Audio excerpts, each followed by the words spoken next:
All right, so this is Luke's group. We're doing the debate, and the pro team is making their constructive speech right now, and their 5-minute timer starts now.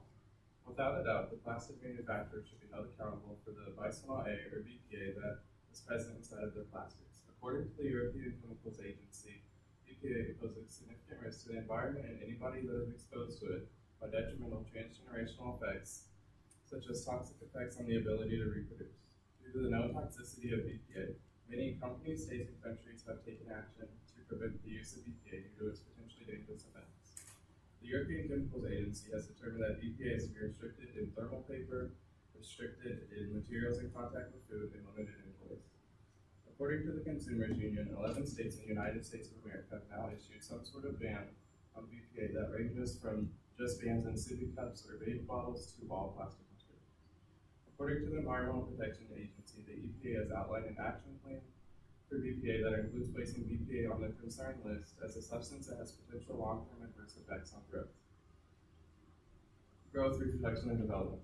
Clearly, the sheer potential risks of BPA exposure to human health are reason enough for many states, countries, and companies to begin to take action to replace BPA in plastic products across the globe. Therefore, the plastic manufacturers should have taken preemptive steps to avoid exposing the public to this dangerous toxin that is known by many to cause dangerous effects. This lack of judgment poses a serious health concern for anybody who is exposed to the BPA due to the carelessness from the plastic manufacturer to remove this dangerous toxin to prevent these 30 people and many others from potentially dangerous effects that occur due to BPA exposure. Furthermore, the plastic manufacturer and the people of the United States should hold themselves morally accountable with the intentions to provide the most premier and safest products to the public. Knowingly providing the public with a product that is currently banned in states across the U.S. and countries across the globe is not providing the people of the United States with the most premier and safest products. If the company was still going to utilize this inherently dangerous product, there could be an alert or warning that there is a potentially dangerous toxin that causes reproductive and transgenerational effects. However, without a proper warning or label, there is no way for the pregnant mothers of the 30 people to know what chemicals and or toxins are present in the plastics that they are using. Therefore, due to the negligence and carelessness of the plastic manufacturer to remove this toxin, these 30 people were exposed to this dangerous chemical by in utero exposure. The harmful effects are obvious and recognizable not only to state governments, but federal programs as well. According to the FDA, as of July 2013, BPA was no longer even allowed to be present in packaging for baby formula due to the adverse effects shown. Even though a current ban on BPA in all FDA-approved products does not exist, does not mean that there is no harm from it. There have been 11 product recalls announced on the FDA website alone for various BPA unrelated reasons in September. These recalls are based on the product being defective or potentially harmful. If these companies are willing to realize their mistakes and choose to take their products off the market and take responsibility for the adverse effects, the manufacturers of the plastics containing BPA should take responsibility as well. My teammates and I are aware that the FDA does its best to provide a healthy and safe product market, but sometimes mistakes happen, and companies need to take responsibility for their mistakes. This raises an ethical and moral debate. The government itself takes preventative measures to avoid potential epigenetic effects alongside other harmful effects of chemicals in the environment through acts like the Clean Air Act and the Toxic Substance Control Acts. Companies should follow these same guidelines and take responsibility for potential unseen epigenetic harm. According to Rothstein, legal limitations on topics such as personal injury prevent direct legal implications for companies, but the companies should recognize their harm and own up to their mistakes. Finally, based on legal precedents from Heimowitz versus Eli Lilly and Company, manufacturers should be held responsible. According to Rothstein and Heimowitz versus Eli Lilly and Company, a drug called DES caused harmful side effects on the female offspring of the mothers that took the drug. Courts decided that liability fell on the manufacturers based on their share in stock. Following this case and legal precedents, the same can be assumed about our debate. While many of the court cases surrounding DES created a cutoff of legal implications for third generations, many cases put the responsibility on the manufacturers for damages done to the second generation. This is equal to the BPA effects found in the 30 offspring who suffered from their mother's consumption of BPA. Legal precedents that argues the same rule should be applied to this case as it was in Heimowitz versus Eli Lilly and Company. Without a doubt, the plastic manufacturer should be held responsible for the preceding reasons. All right, you guys done? Okay, so that was the affirmative side. Now we are going to, reset the timer, and the negative side will have their opportunity. I'm going to sit down so I don't shake this as much.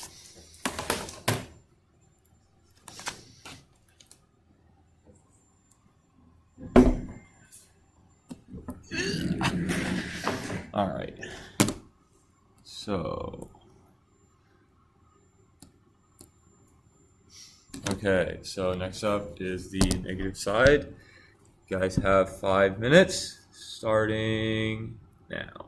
To begin, manufacturers should not be held liable for a government-approved product if all potential dangers are disclosed. Our first point is government approval. The U.S. Food and Drug Administration rules that the levels of BPA are safe.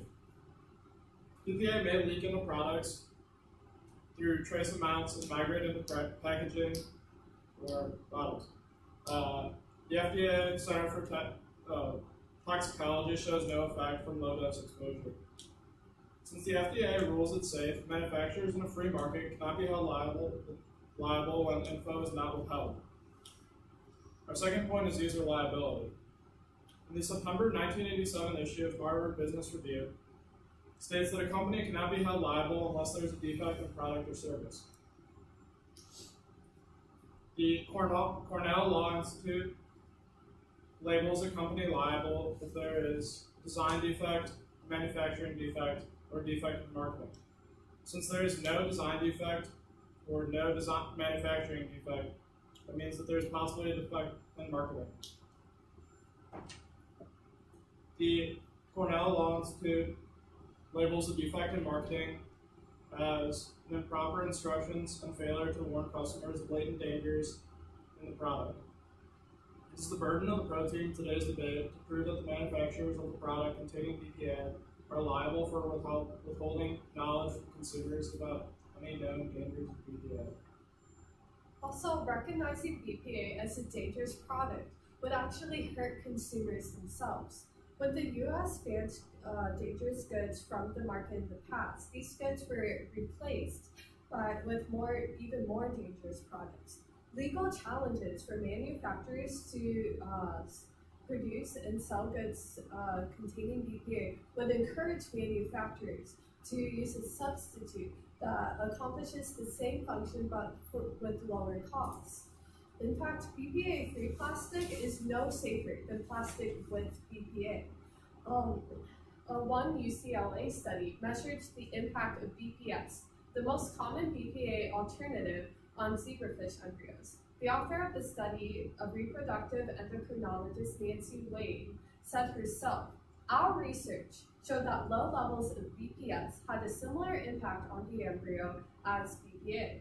And another study in Canada with zebrafish showed that BPA accelerated neural growth by 180%, but BPS, the BPA alternative, accelerated it by 240%. And then another study published in the journal Environmental Health Perspectives sampled all different commercial plastics. And almost all the plastics in the study, including those that were BPA alternatives, leached chemicals that had estrogenic activity. In fact, BPA-free products showed even more estrogenic activity than products with BPA. This goes to show how alternatives to BPA can be even more detrimental to one's health. Applying the moral doctrines of consequentialism and utilitarianism, we must analyze the impact of today's debate on society through the consequences. Supporting the pro team here will unjustly grant remedy to those affected by BPA by assigning legal blame to companies whose products were approved by the federal government and used at the consent of the consumer. Also, supporting the pro team will subjectify a greater proportion of the population to be hurt by BPA alternatives due to a shift in the marketplace. For these reasons, we can only expect a ballot in favor of the con team. All right. So that was the con team. And now you guys will have a 3-minute break, and then we'll come back, and each of you will have 3 minutes to present your rebuttals.